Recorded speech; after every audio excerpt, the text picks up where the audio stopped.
Hello बच्चों, आज का हमारा इस साल का आखिरी दिन है और कल से हम 2022 में प्रवेश कर जाएंगे। मैं मंटू सर आप लोगों को कुछ कहना चाहता हूं, आपके पास कुछ संदेश पहुंचाना चाहता हूं। यानी ये कहें कि मैं आपको अपने ओर से कुछ मोटिवेट करना चाहता हूं। हमारी सोच है कि क्या हम लोग ऐसे ही हाथ पर हाथ धर कर बैठे रहेंगे कि हमारे पास भी कुछ उद्देश्य होना चाहिए। 2018, 2019, 2020 और आज 2021 भी समाप्त हो जाएगा। क्या जिस गति से ये हमारा साल बदल रहा है, क्या उस गति से हमारे अंदर बदलाव आ रही है? क्या आप में कुछ बदलाव आ रहा है? यदि नहीं तो हम क्यों जी रहे हैं? क्या हमारे पास, आपके पास कुछ उद्देश्य है? यदि है तो कैसा उद्देश्य है? क्या उस उद्देश्य से किसी का भला हो सकता है?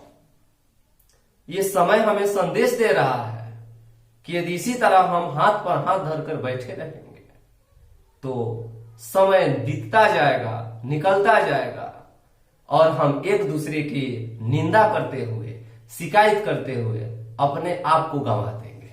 क्या इसीलिए हमको ये जीवन मिला है?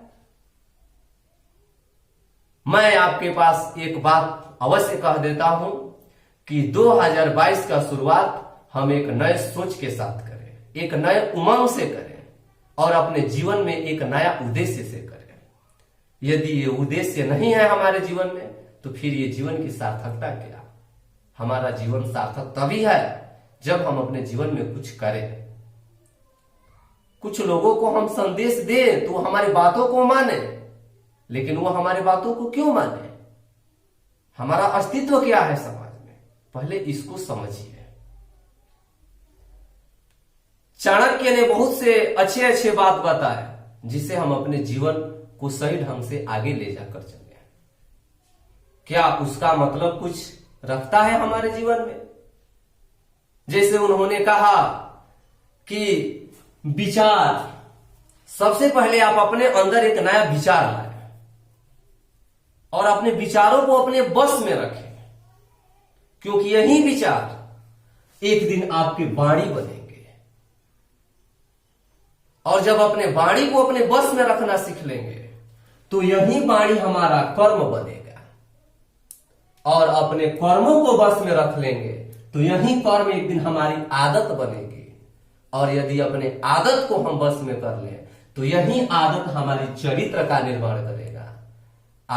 जब अपने चरित्र को हम अपने बस में कर लेंगे तो एक दिन यही चरित्र हमारा भाग्य का निर्माण करेगा।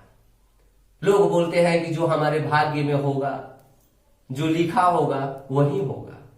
क्या आप बैठे हैं और आपके भाग्य में लिख दिया गया है? कुछ कर्म नहीं है। भाग्य किसका साथ देता है? भाग्य उसी का साथ देता है जो ये सब रास्ता से होकर गुजरता है। ये भाग्य उसी का साथ देता है जिसका चरित्र सही हो, जो चरित्र को अपने बस में रखा। चरित्र उसी का बस में होता है जिसका आदत उसके बस में होता है। ये बिंदु पर आप विचार कीजिए और एक नए साल की शुरुआत एक नए उमंग से कीजिए। नहीं तो जिस तरह से आज ये 21 बीता, 2021 ये ऐसा साल रहा जिसमें कुछ लोग बिखर गए तो कुछ लोग निखर गए और हम क्या जहां हैं वहीं पर है। 2022 हमारा ऐसा नहीं होना चाहिए। हम एक संकल्प लें कि ना 2022 में हम कुछ करेंगे, कुछ करके दिखाएंगे, अपना उद्देश्य रखेंगे, एक लक्ष्य रखेंगे, चाहे वो लक्ष्य कितना भी बड़ा हो, हमारे पैर के नीचे ही होगा, उस लक्ष्य तक पहुंचा जा सकता है। कोई ऐसा लक्ष्य नहीं जहां पर नहीं पहुंचा जा सकता। इस दुनिया में असंभव तो कुछ है ही नहीं। यदि हम ठान लें तो जरूर उस लक्ष्य को प्राप्त कर सकते हैं।